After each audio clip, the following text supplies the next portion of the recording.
Hey everyone, this podcast is part of Story Mode, the podcast network of Gamefully Unemployed. You can support us and gain access to other great exclusive podcasts at patreon.com/gamefullyunemployed. That's patreon.com/GAMEFULLY unemployed, which is spelled like it sounds.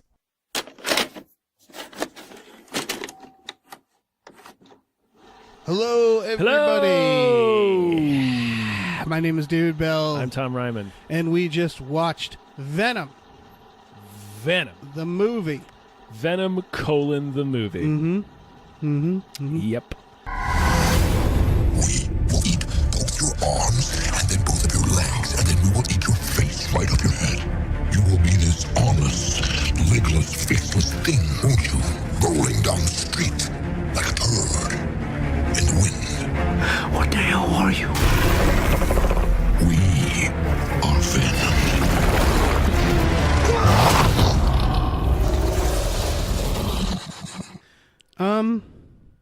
It was all right. Yeah, I liked it. Oh, good. I didn't like it that much. I didn't hate it, though. Yeah, I actually enjoyed it.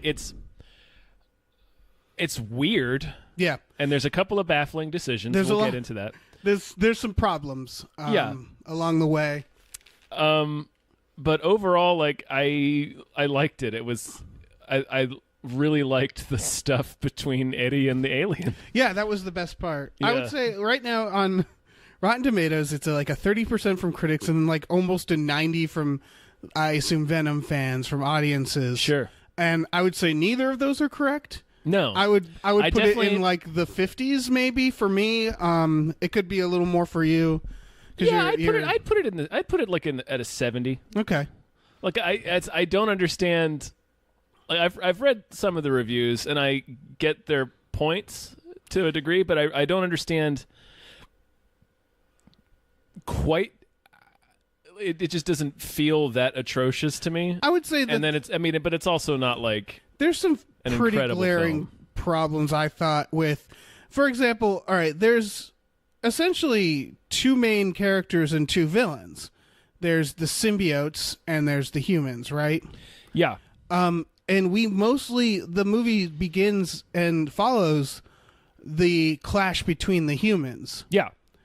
And then at the very end, the showdown is about the symbiotes and their personal struggle, and it was like really yada yada of like what their deal was. And so like things like that felt weird. The symbiote itself, Venom, his like turn into being good is really sloppy. That's one of the problems that I was going to discuss. Okay, yeah. And I think there must be a version where they had, or maybe it's in stuff that's cut out, but the way that makes sense, at least to me, is like they talk a lot about how the symbiote and the host have to be perfectly compatible. Right. And then they join as essentially one organism. So they start to merge, like their personalities start to merge. It definitely felt like it wasn't a whole film. Yeah, it's not like The Snowman, and where they're jarring omissions. It just feels like some stuff they spend a lot of time on and some stuff is really rushed. Yeah, that was the word for it, is like there was a lot of moments that are very rushed. Yeah.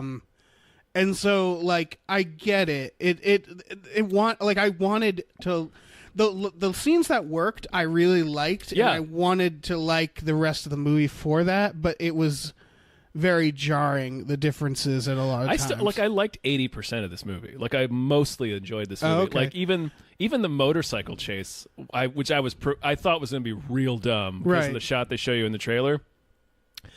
But it was just kind of not a great trailer. Yeah. Because Well, the scene they show where he like latches back to his motorcycle in the trailer, like in the actual film, it's kind of funny. Yeah. Because the alien makes him take. They're having a car chase through San Francisco, and he makes him take one of those hills at like 130 miles an hour. So he flies off with a motorcycle.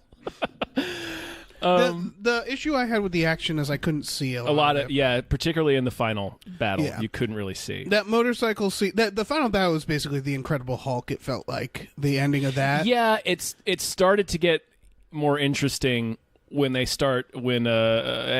and Drake Tom Hardy and Riz Ahmed are trying to tear each other out of the symbiotes. Yeah. Like that's when it was like, oh, this is cool. And then they briefly get swallowed up inside each other into one. Yeah, there were some good ideas. I liked the parachute turning into a parachute, and like, yeah, there were some good ideas in there, but it was like not being shot. That's why I was surprised. I looked up the cinematographer, and he's a very good cinematographer. I guess this is more about the editing though and the directing, because like the motorcycle chase that you were talking about, there's a part where it sticks onto like. It does like a hard turn by the symbiote coming out and hitting like the side of the road. Lamppost, yeah, and then it does the turn, and it's like 6 shots to do that turn. Yeah, and it's stuff like that where it's just like, you know, it'd be really cool if I could just see it happen, because it's. I get when a movie the actor can't fight and they have to cut around it, but this was all CGI stuff. Tom Hardy didn't have to. Yeah. So, like, when he's, like, fighting those dudes in his apartment, it's like, just show me the things that are happening. I thought that was pretty clear. It was still a lot of cuts, though. There were a lot of cuts. And it, like, took away... Like, I feel like the stuff we were watching could have been shot in a way more interesting right, where we felt like... I will say that in the action scenes we get leading up to before the final battle between the two alien monsters... Like, I did appreciate that. I mean, it's like there's a couple of scenes where he's just wailing on these dudes. And then, like, it does cut a lot, but you could still feel the impact, if that makes sense. Right. Like, he's really wailing on people. Yeah. And I thought the apartment fight and the fight in the news building when he's fighting the SWAT team, it's reminiscent of Terminator 2, those were easy enough. Like, I didn't have... There were a couple of shots where I was like, oh, I'm a little disoriented, but it was easy enough to follow. Not like the final fight is a jumble. It's like it's really hard to figure out what's going on in some of those shots. I think the writing was probably the writing's a little, I guess, cheesy, but I didn't mind it. I feel like I'm trying to identify like what went wrong, why it doesn't quite work, and I think maybe it's the director, because I think the reason, like, my favorite stuff was him interacting with the symbiote, and I think that's because it's Tom Hardy. It's all performance based. Yeah. Which is weird because Tom Hardy, like, I was going to turn to you during it and just go, is he drunk? Because he seems like he's just drunk throughout the whole movie. I think he's supposed to be in the beginning. Okay. Like after he loses his job and his fiance. And Tom Hardy's performance, like, I felt like he himself was drunk. That's one. It worked. I enjoyed it, but it was like it was very, again. It's very Benicio del Toro. It felt like a Benicio del Toro performance, right? Where he's like so aggressive when he's interviewing Riz Ahmed. That's one of the things I really liked is that they do. This is coming from like I'm a huge fan of Venom in the comics. I liked that. I liked that they made him kind of a piece of shit. Right, like he's slimy. Yeah. Well, my first question. Yeah, go ahead. Of the movie was, who let this guy be a reporter? I guess it was he really comes off as like a mix between like an Anderson Cooper or something like that, because he really is like uncovering shit, but also like a Tucker Carlson or a Sean Hannity, where he's just such an aggressive douche about it. When they show the montage of him going out and reporting, that was very jarring because that felt rushed. But they show him going around, and they only show him on his motorcycle, and then they keep showing clips of him, and it was like, what is he doing? Does he not have a crew? Where's what? Like it felt like he was like a crazy person who was just going to these places and like filming himself. I didn't. Well, I mean, we're being shown a montage of all of his old reports as he's riding his motorcycle to work that day. Is that it? Yeah, because it felt like he was like riding around doing those. No. And it's just like he's like unshaven and like slurs everything he says, and so it's just funny to me that someone would let him be on camera and be a reporter. I like the character. I just think it's really funny that that was the occupation. It's pretty crazy. Like if he was just a photographer, like he was just going into there to try to get photographs and shit, that would have felt more real to me. It was like hard to accept that this was his job. For me, I mean, they're presenting him as a gotcha journalist, right? Which it's like a weird little scumbag who like sneaks into. I mean, I liked them making that decision with his character, because it was like it would have really been grown worthy to have him be like, oh, he's this really awesome guy, and then the alien takes him over. I'm like, no, that's not what this character is. He's a guy that knows what right and wrong is and is trying to do the right thing, but he's also a slimeball about it. Yeah, he's definitely a slime Like ball. he basically steals his fiance's email that has this wrongful death lawsuit paperwork in it, and uses that to ambush Riz Ahmed's character Carlton Drake, who's basically an Elon Musk. Right, who is a baffling character. He kind of makes sense to me, but there's a plot thread. If they had made him infected with the symbiote like quickly at the beginning, I would have understood all the murder he does before that. Like that was to me a really tough pill to swallow, because it was him and a bunch of scientists going into work in the middle of a city and him murdering people, poor people, for experiments. They're homeless people. Yeah, and like only one of the scientists speaks up. And it's just that he was such a villain about something that you don't need to be that much of a villain about. Like, he was obsessive and crazy, and like, I get that they were trying to do like Elon Musk, but he was so over the top about that stuff, like so immediately evil, that like my first thought was like, oh, is he already infected or something? And then it wasn't that, and it was like, oh, he's just a crazy person. Yeah, he's just a guy that really, man, he has a zealot's belief, right, in gene therapy to get us to live in space because the planet's going to die in a generation. Like he very firmly believes that. So he's abducting homeless people and using them as guinea pigs, right, to try to merge these symbiotes that he brought back on one of his SpaceX rockets. It reminded me of Ant-Man when he's doing the sheep. What's his name? Who becomes Yellow Jacket? Oh, Corey Stoll. I don't remember his name in the movie. But that where he's like, get another sheep. And that's why, like, because he says something like that in this, where he's like, get another hobo. Or he says, next subject or whatever. He says, bring in the next volunteer. But after he has like this... I actually thought that was kind of effective. I thought it was too much, because they make all the other scientists like clearly not wanting to do this. Right, they're very uncomfortable. And it's like, this is murder. And so they could have done the same thing with sheep or with an animal. It's not where it's like he's just like, I think we would have been just as on board with hating this guy. It's not technically murder, because he's having them sign waivers and releases, and they're voluntary test subjects. He just doesn't care when they die. I would have also accepted if all the other scientists were just as like bad, but it was this weird, like, it felt like he's a comic book supervillain, but it felt like it was the wrong, because he has like henchmen who are like just thug guys. He has like a Blackwater team, a private security team, and they're just like mingling with these nervous scientists. But it felt like a Bond villain. Yeah.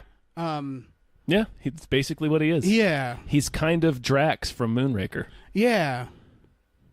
Which was weird to me, because I don't know, the movie wasn't like over the top the way a Bond film is. No, weirdly, about a movie with like a movie with alien an alien monster as its main character.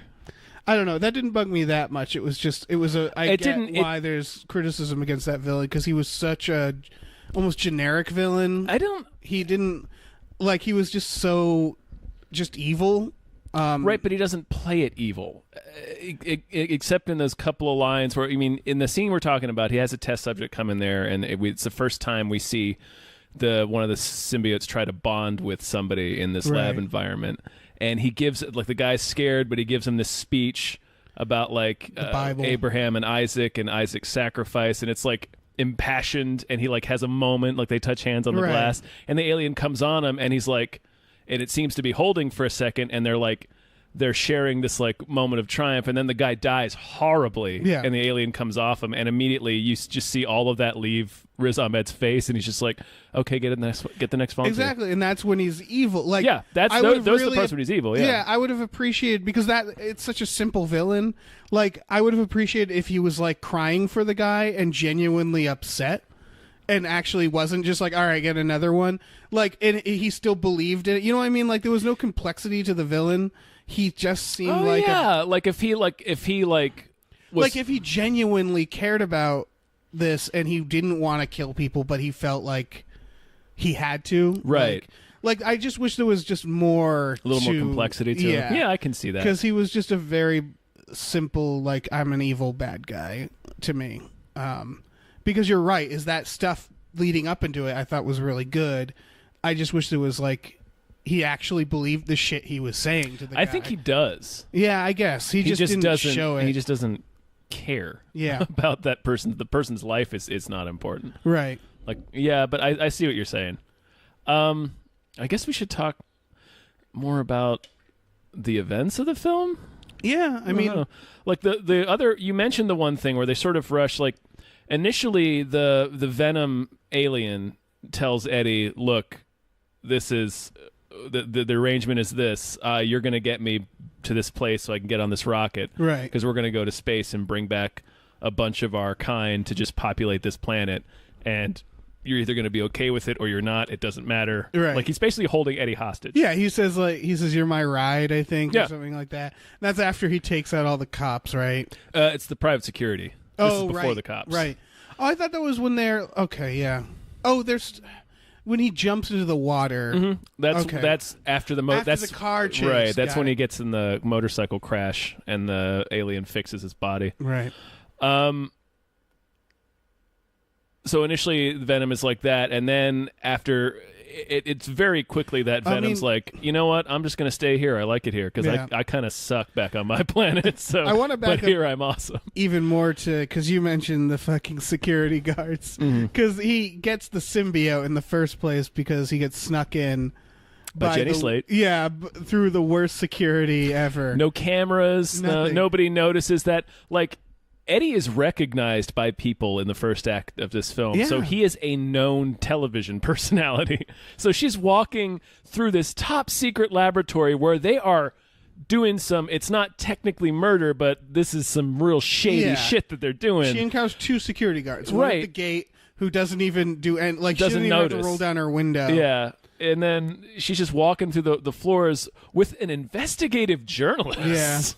Yeah. Like, somebody would spot that. The not only, it's not just like a random journalist, it's specifically the guy that Yeah. embarrassed Carlton Drake on television. Right. If the security were specifically told to keep certain people out, he would be. He on would that be one of list. those people. Like, I'm sure his picture is up around that facility. Yeah. Right. And then the lab is just, she opens the thing and he's in there. It's like one door, Yeah. and then he just starts fucking everything up. Well, he spots a lady that he's walking through and taking pictures, which that makes sense. That makes sense. And then he spots the woman that he knows. I was on the fence about. Oh wait, was that a woman he knew? That was the Oh, lady. that was the homeless. Yeah. Oh, that. Okay, it all comes together. Yeah. I didn't realize he knew her because Oh, I yeah. was like, I wouldn't break that glass. I don't know what's on the other. Like, I don't know what they did to this person if they're infected. But Yeah. the fact that he knew her makes. Yeah, they have the scene where he goes to Yeah, get the where he newspaper talks and they're to all her. gone, and he gives her money for the newspaper, and then they do that scene again where he comes by and the thing is full, and Yeah, he and looks she's down and she's gone. not there. Yeah. That actually led into a scene that I liked, but I also felt like I think they cut something or whatever where he's he's then in the bodega shop Mm-hmm. and he's talking to seemingly himself, and then you realize, oh, he's talking to the woman on the other side of the aisle. Oh, it's Jenny Slate's been following Yeah, him. but they really like jump into that, and they don't. Yeah, I feel like they should have had. They should have had him like sitting there getting something, and like he looks in a mirror, like you can tell he notices something. Or like when he was walking down the street, he should have maybe like Yeah, noticed he was spotted. being Yeah, followed. yeah. Those were the little weird things where it's like it feels like there was some editing problem here, Right, Like they 'cause- lost footage or something. It still technically works, but it's yeah. like It was a little jarring. yeah. So the film opens, and this is the other main plot thread that I had a problem with. It opens in space, which is perfect, great. We I see liked that first shot. Oh, yeah. The space shuttle comes in, it crashes in Malaysia, Right. and it had the aliens on board. They recover 3 of them, but that one of them attaches itself to one of the astronauts because it got loose of its little box. And they're driving this guy to the hospital, and it infects one of the paramedics, and the paramedic like walks into this village. That was also very. They just show the symbiote immediately. I guess why not? Because they Yeah. saw in the trailer. We know what it is. But that was a weird. That was Well, that whole thread, They really jump into it. like I didn't mind that because it was kind of like a gruesome, Yeah, it weird wasn't bad, beginning. yeah. Like it was a cool beginning. So we continue to follow the thread of this paramedic who is infected with an alien walking across Malaysia. And it goes to a village, starts to eat an eel. The guy is like, hey, you need to pay for that. Kills him. A couple people come up to because she just killed a guy. Right. Kills them. Then she infects an old woman. And we don't come back to this old woman for a while. Right, and then she shows up at the airport. Gets into a little kid, and then the little kid lands in San Francisco. And this we keep cutting back to this. This is like a I think story I know what the problem's going to be. But... And then the little girl walks to the Life Foundation, which is Riz Ahmed, Carlton Drake's business, and then infects him there. Why have that? Yes. That's just what I was have say. just Why have the alien. Yeah, like you could have done that better by just having none of the aliens get loose. Although I think they just wanted that beginning, that horror beginning.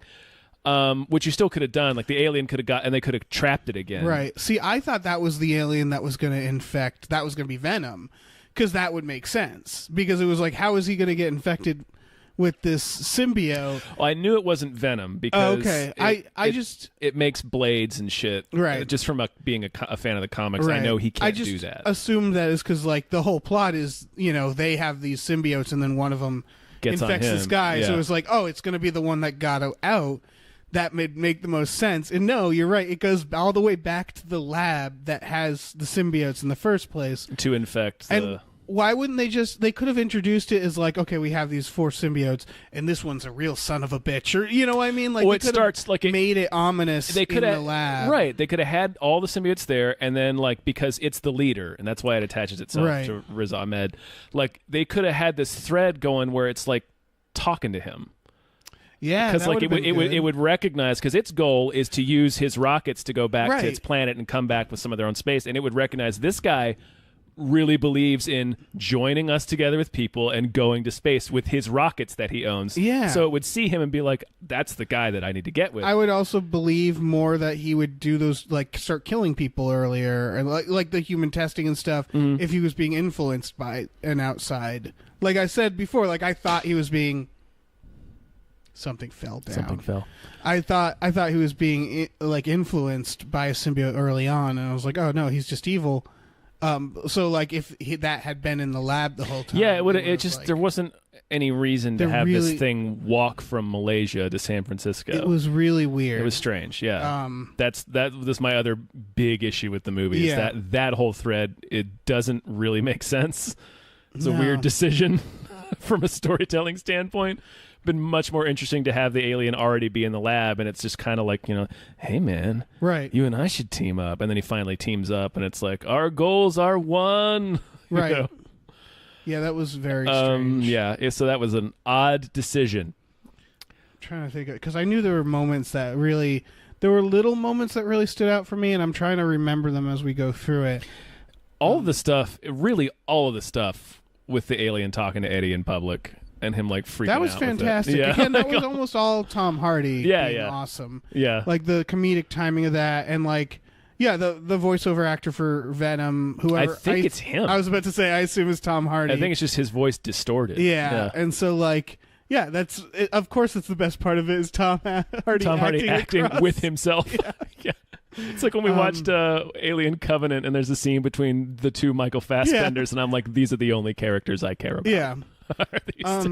His ex-fiance, that was one that was weird. She was really quick to abandon him. I mean, and I get that he did something that was ruin her, shitty, but they were just so in love, and then I don't know. I guess they couldn't. Again, it felt rushed. It was that where it's like, I don't disbelieve that would end a relationship, but she doesn't even talk to him. She just comes out and she's like, we're done. Yeah. And it's that where it felt like they needed to move it. And then they're just 6 months later. Yeah. And it was like, Jesus Christ, movie, slow the fuck down. Yeah. There were those moments. I think because she loses her job, but I think she would probably be in danger of getting disbarred for what happened. Right. Because he went into her email and took this confidential court case she's working on and just aired it in public. Right, which was really shitty. Yeah. So I believe that would end a relationship. They maybe should have spent a little more time just like not like immediately, like it literally happens. He comes up to her work after he gets fired, and she's also walking out of her office with her box of things, and then just hands him the ring back, and it's like, we're done. And right on the street. And again, it's really the little moments where it's like just the pacing, like it was just a little too fast. Like everything, it's not. It's like the convenience store scene where it's like it's not a bad idea or a bad scene. It's just like something about it was just like a little rushed.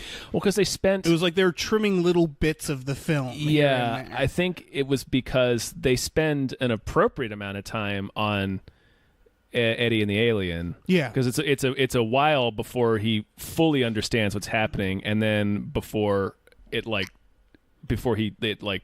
become Venom. Right.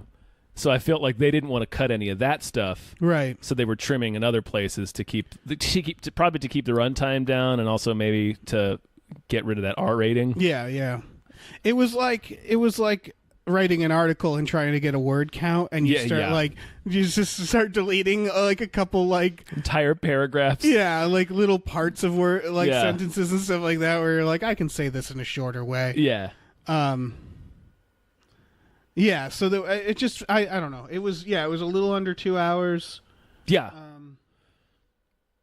And it was originally R-rated, and I can sort of see where those moments were. Yeah. A lot of symbiote moments, I feel like they like cut away. Right. The main the villainous symbiote Riot, who attaches to Drake, Riz Ahmed, shoots knives and axes at people. Yeah. And there are moments where they could have shown body parts flying off. Yeah, and then Venom himself bites like 3 heads off. Yeah, and like when the symbiote like takes over like the rabbit, it felt like they were originally that thing was going to blow up. Yeah. Yeah, and then they cut away. Yeah. Like it definitely feels like there was some gruesome. Oh, actually, no, wait, it doesn't, because it doesn't. But like they cut to a computer and you see it like doing it on the computer. Well, and then they cut to the rabbit like bubbling, but then it like takes, because that's when he turns to Jenny Slate and is like, human testing right now. Yeah, and its eyes change. I just mean like it possessing the rabbit probably looked very upsetting. Oh, like, maybe things like that, where and like when the guy dies from the symbiote, it felt very like that probably was maybe more gruesome. Maybe they were cutting back and forth very quick, and they felt like they didn't want to show it. It was the stuff that they left in the film, if that's the case, was still pretty gruesome. I was about to say, which is actually not a bad decision, because not showing something sometimes makes it more upsetting. Like that guy dies terribly. Yeah. And you feel it. Where are we in the plot? So he becomes Venom. Yeah, well, he's fired. Nobody will hire him because he's been blacklisted. And we hear in a line of dialogue that he was chased out of New York, which is the plot thread that they will use to connect him with Spider-Man if they decide to do that. Because in the comic books, that's what happens. It's a similar situation where he believes he has a scoop but doesn't vet it properly, and then loses his job for it when like Spider-Man catches the real murderer. Mm-hmm. So he gets blacklisted from New York. So anyways, we hear a bit about that. That's why he's in San Francisco. But now he's blacklisted in San Francisco. Can't get a job anywhere. He's just drunk. He lives in a shitty apartment. It's he kind of is. He's stalkerish. Yes, with his ex-fiance. Like it's real, but he was stalkerish, and I can't I can't justify that. But he was saying what I was thinking, where it was just like, just felt really rushed. We were going to get engaged, and now we're not. And it's only like been 6 months ago. We were going to get married. It was just like, I mean, I'm sure that conversation has happened millions of times. Also, he had to like get his shit from her apartment at some point, so I'm sure it was brutal. There were other things that happened in that time. But and then I liked her fiance, her new boyfriend, the doctor, who's just genuinely trying to be a good who's guy. just like a nice, helpful dude. Yeah, and I liked it because and then like he's also he's nice to him. Like they're nice to each other. They help each other out. Yeah. And like at the end, there's the will they, won't they. But I'm glad they didn't just make them get back together immediately, because it's like, she's got a good thing going with this guy. Yeah. Even then- Eddie likes her, likes him. Like, And that scene is so good yeah, because you don't know that Venom has survived yet, and I Right. mean, you know he has. yeah, but it like, was a good reveal. it was a good reveal. Just partway through that conversation, he just starts talking. She has no idea we're gonna get her back, or something like We're that. gonna get her back. I liked. See, She belongs with, like, he's being a little goblin, like I a little like- stalker goblin. I liked both versions of Venom. They just needed a better transition between them. If they had, Because I liked him having like a little guy in his head who's a demon, but it's just like, you're doing great, buddy. Everything's great. Like, he's just like really supportive. if I think that might be in stuff that was removed or something. Because all you really need is just like to state the fact that their personalities start to merge. Yeah. So it's like it is this demon, but it is all like he's this fucking goblin in his head going like, "You're sad right now when you're around her. You should probably apologize to her. You won't get another chance." They really did need that, because the moment that the moment that it started to become jarring was when he's beating up all the cops, Yeah. and then she sees him, and I was like, oh shit, Venom's gonna try to eat her. And then he just sort of like changes back and goes with her, and then Venom in his mind is just like, I like her. And it's just like, huh, you don't like anybody. Like, why do you suddenly like her? And Well, so he's only- like you said, you really just need a line of like, I like her because you like her. Like I'm merging with you kind of thing. They say something to that effect where he's like, "I know about all of this," and it's like, "Well, how do you know that?" Yeah. Because I'm inside your mind. Yeah, I So got. they just but need it to, was like, that like, always one felt more like line. that felt like a power play. Yeah, Yeah. it felt like, I know what you know, and I'm going to use that against you.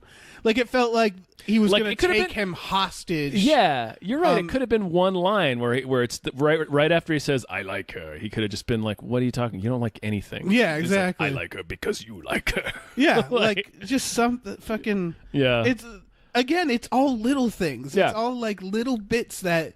Like, they just needed the movie to be like 10 minutes longer, and Right. like not add any scenes, but just like and it would complete the like, scenes. like an extra 10 minutes would have made this movie right at 2 hours. So Yeah. it's not like too long. Right. It really felt like some producer was like, you need to shave 10 more minutes off, and they're I'm like, sure, yeah. and they couldn't cut any one scene, so they're just like, all right, let's just trim take a every bunch out of scene and everything.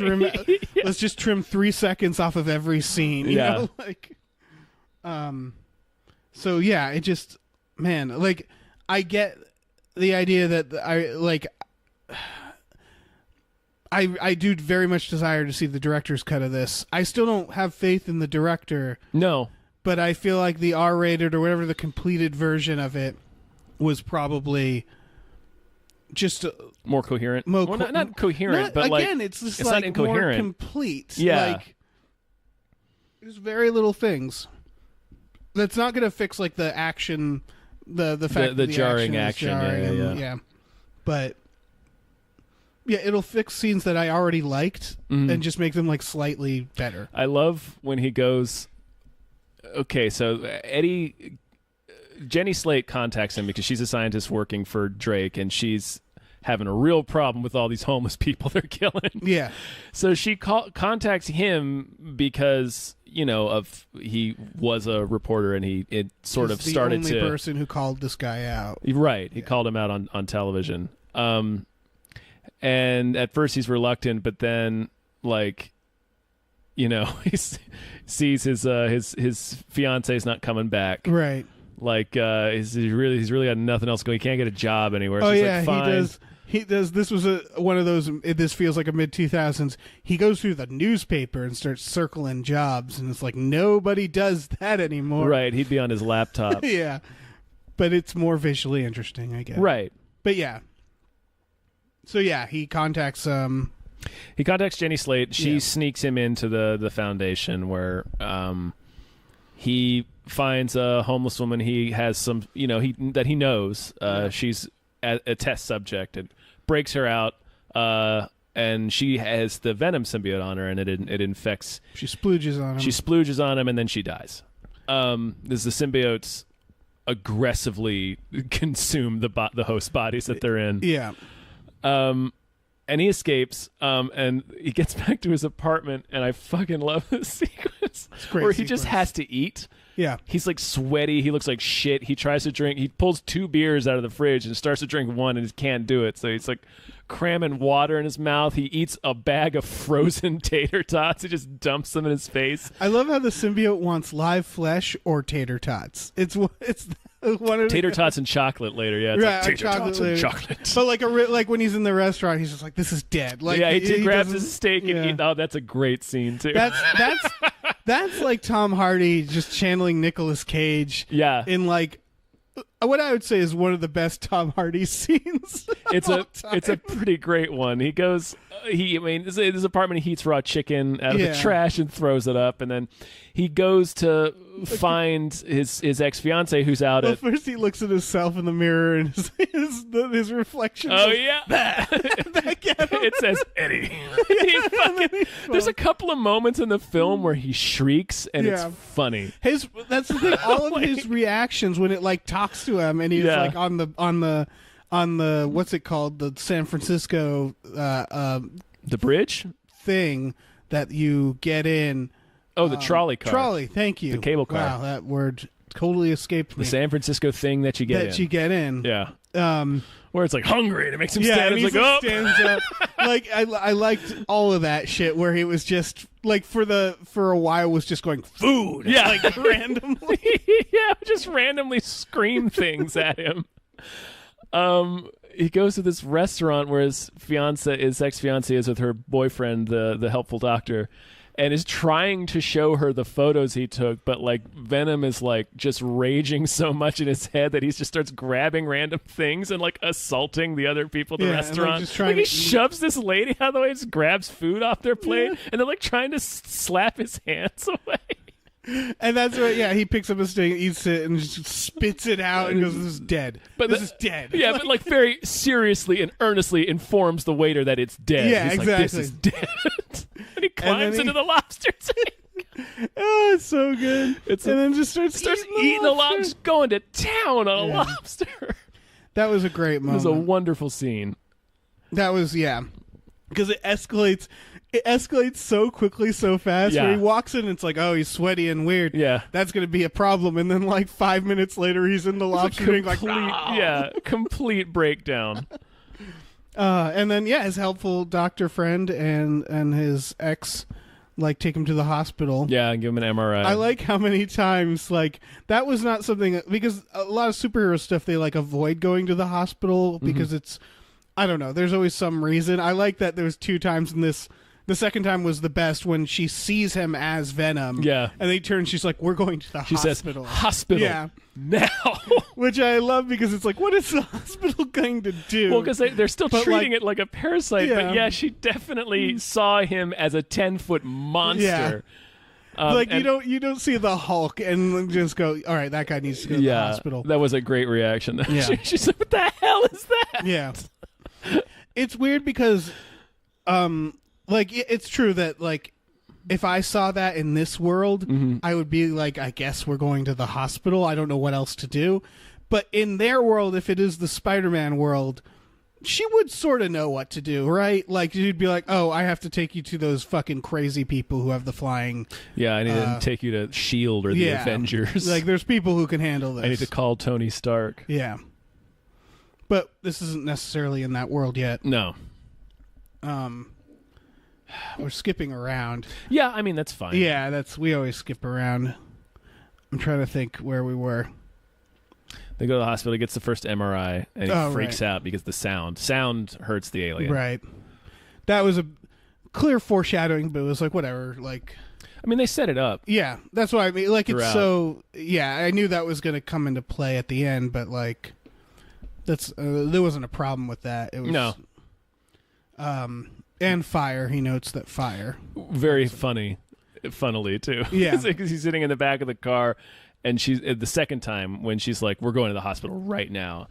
And she's like, we're going to take you there. He's going to do an MRI. And then Venom like screams and he said, no MRI. Yeah.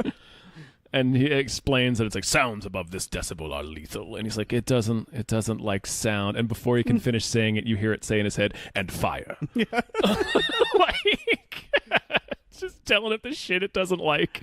That was silly. Oh man.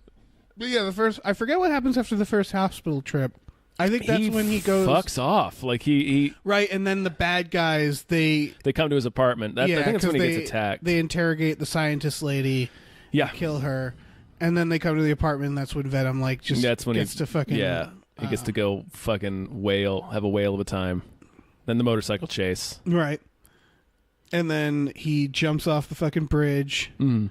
And then he climbs and does the he goes to his former boss's office at the news tower, right, and tries to get in with the security guard he's friends with, won't let him in, so he goes outside and they run up the side of the building and go inside. I liked that. That was like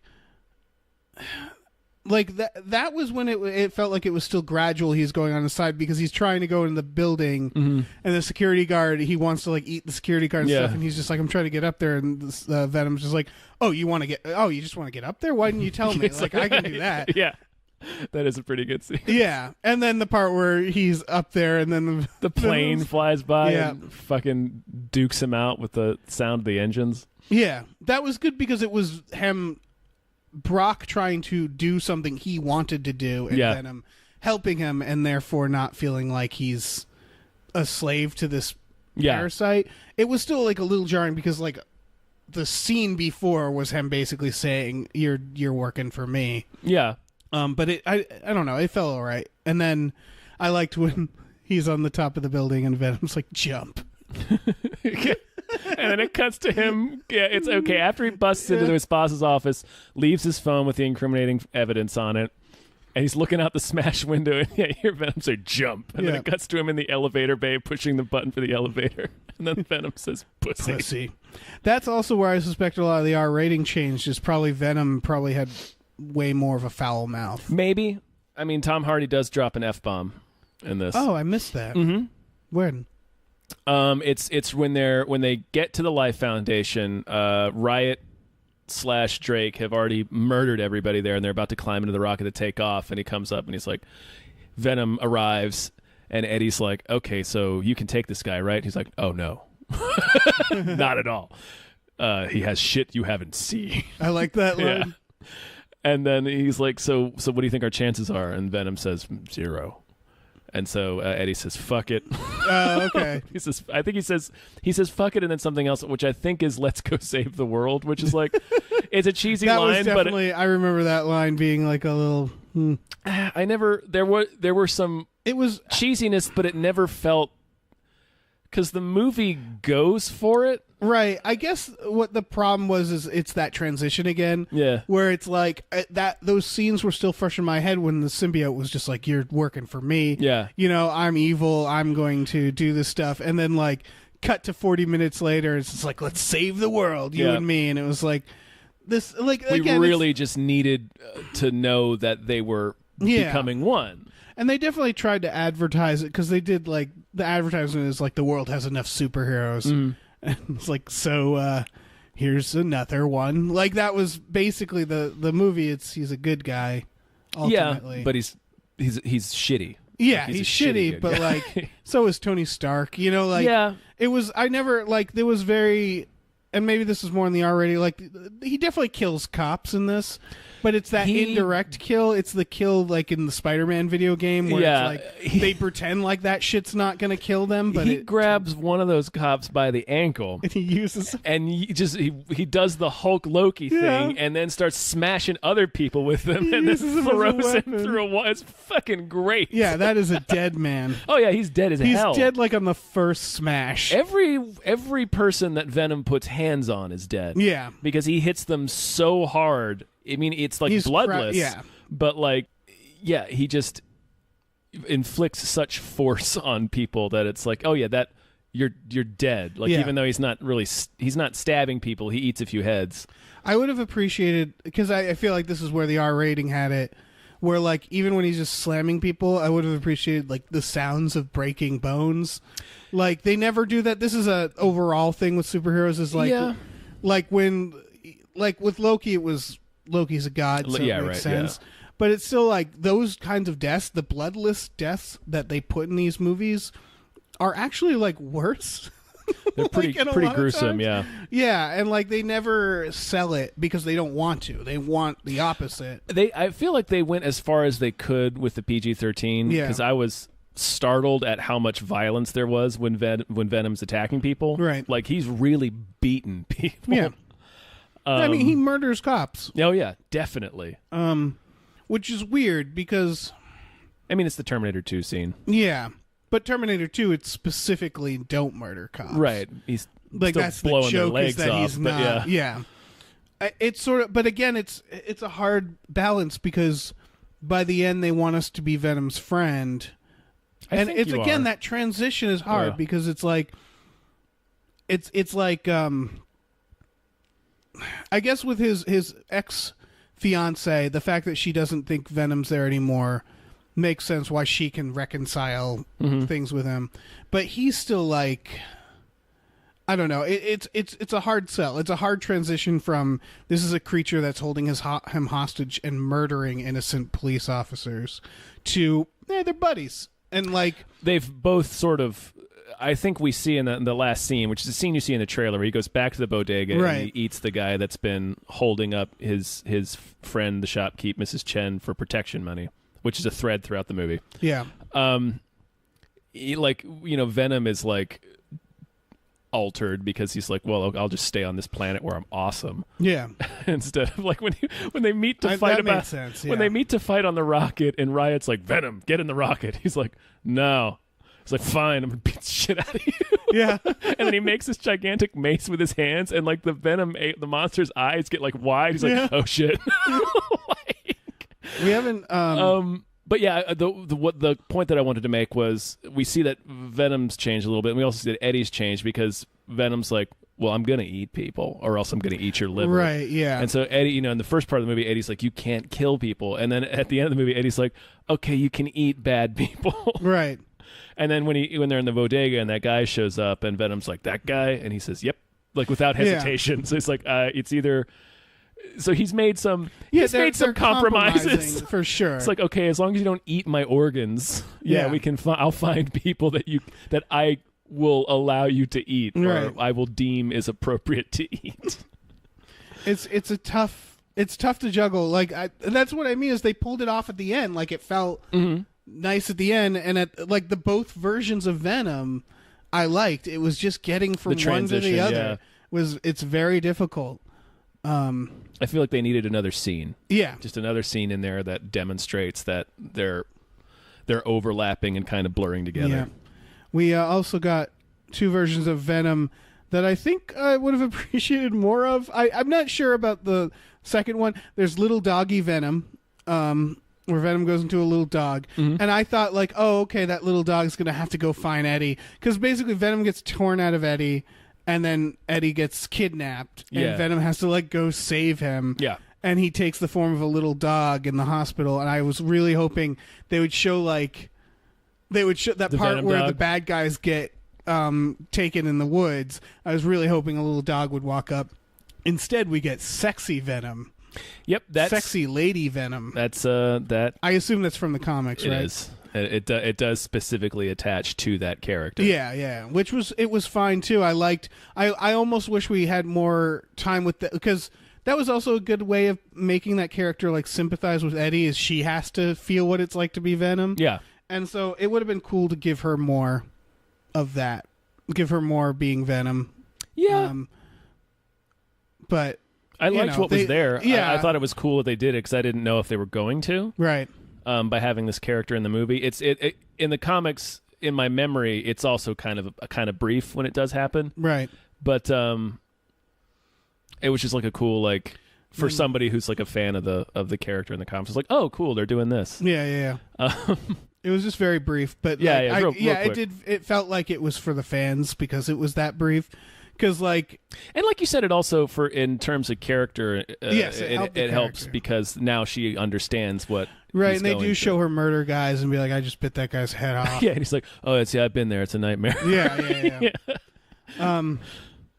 We should probably talk about the post credits, the cameo. Oh man. All right, I think this was kind of the worst scene of the movie, but also one of my favorites. It's one of my favorite scenes in the movie, and it was one of my favorite casting rumors that I had heard. Yeah. Because they kept a real tight lid. Woody Harrelson is in this film. Yes, Woody Harrelson is at the end of this movie. They keep a real tight lid on who he was playing all the way up to the film's release, and of course he's playing Cletus Cassidy, who's Carnage. It was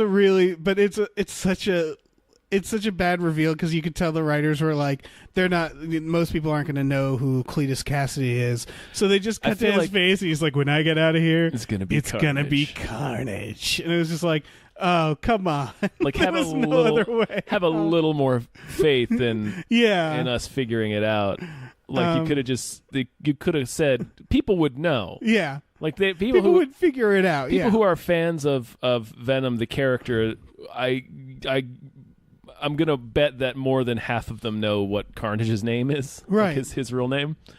So yeah, that was a weird choice. Such a bad line, but I liked everything else about the scene. I liked Woody Harrelson being there. Yeah, writing "Welcome Tom Eddie" Hardy. in blood on his cell, and they put a glorious red wig on Woody Harrelson, which I was not expecting. Even though like the gritty Ronald McDonald film. Yeah, he looks more like Arcade, the X-Men villain, because I was not expecting that. Even though the character in the comic, Cletus Cassidy, has like intensely red hair, right?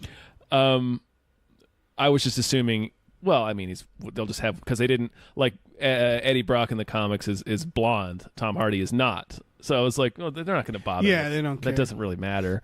But they decided to put just a fucking fantastic red wig. They stuck a clown wig on Woody Harrelson. Crimson, was like, act. Crimson curling locks on Woody Harrelson's head. Yeah, this is.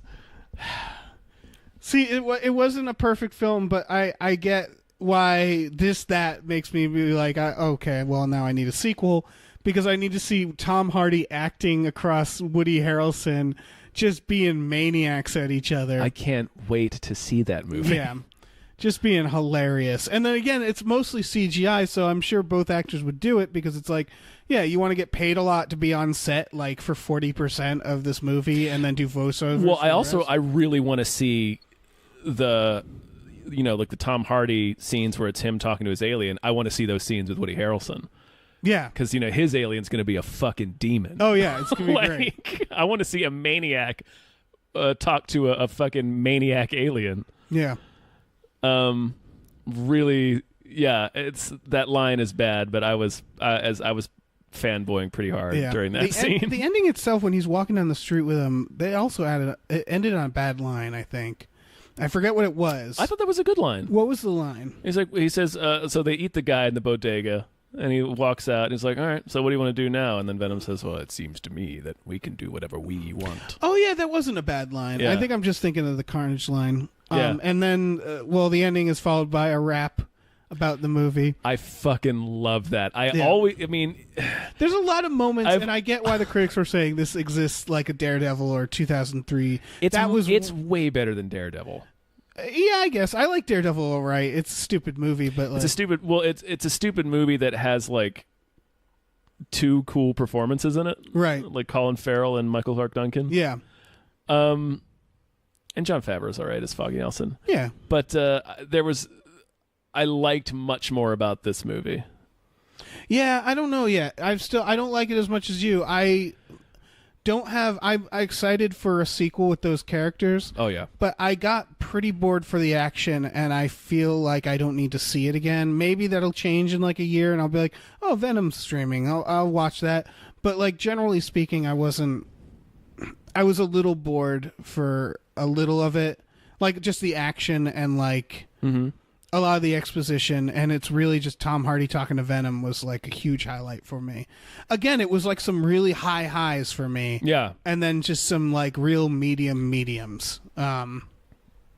So yeah, it's not a bad film. I don't think it's not what the critics are saying, but I don't think it's also what the audiences are saying. It's definitely not the worst Spider-Man adjacent film. Yes. It is co-written by the writer of Spider-Man 2, The Amazing Spider-Man 2. It is better than The Amazing Spider-Man 2. Yes. It's better than both of the Amazing Spider-Mans. And probably Spider-Man 3. And yeah, I think technically it is better than Daredevil. I think I just have more nostalgia for that stupid movie. Right. That's the thing. With that fucking Evanescence song? Yes. This doesn't have anything that's like... I guess that's what I mean is there's those medium feelings where it's like, I wish the stuff that was bad was comically bad. That was like, Daredevil and Elektra fighting in a playground bad. God, yeah, I forgot about that. Like it like that was the thing is it's like this movie ranged from okay to really fun. Mm-hmm. I think I'm more fine with that. Okay. I had more parts of this movie, just again being a huge nerd fan of this character, so I was like enjoying all the exposition scenes. So I'm like, oh, they're talking about this storyline and that storyline.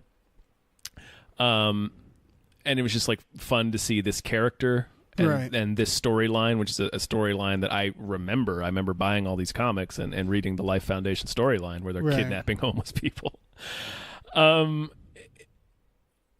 So there were much more like fun highs for me, and only a few like of the okay stuff where it's just like, oh, that's kind of rushed. Or I prefer that experience to have.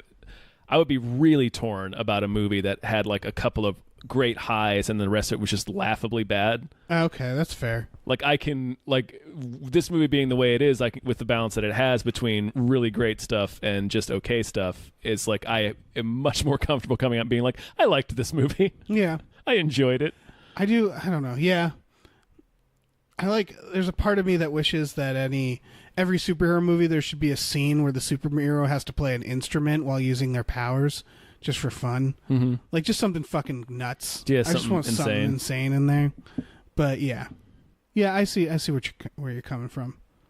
It's a really hasty rocket launch in this. Yeah. One of the most hasty rocket launches I've seen in a movie. Yeah. He's just like, pull the rocket around. Like, I gotta go into space. Right. I was imagining Elon Musk doing this. Yeah. And I like that whole sequence. I would be like, one guy, starts to look up the override, and that's when he goes nuts and murders everybody. Right. But like, if Elon Musk did this in like SpaceX, where he's like, bring the rocket around and fuck all the procedure, I'm gonna get on this rocket and pilot it myself, they would call the police. Yes. They'd be like, oh, he's having a breakdown. He's insane. Yeah.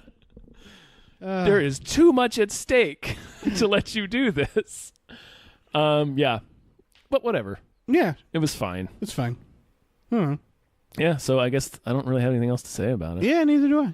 There's a fun, if you the Carnage scene is mid credits. If you stay until post credits, there's a fun, like a 3 or 4 minute scene from the Into the Spider-Verse. Yeah, that like felt mid 2000s for me because I personally I didn't need that because I'm really excited for Into the Spider-Verse. I think they're just really trying to get people excited for the movie because they want it to succeed. Excited. Yeah, me too. So like, I thought it was going to be like a post-credits hint, like I don't know what I thought it was going to be, but like I didn't need to just see a scene. Just like a scene from the movie, yeah. Yeah.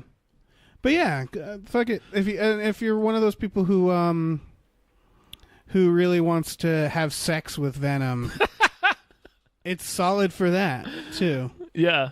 There's a lady Venom. There is a lady Venom. Yeah, you get both. There's a dog Venom if you're into that. Mm-hmm. It doesn't have the tongue that everybody seems to be really into. Venom face doesn't come onto the dog, though. That's sad. Yeah.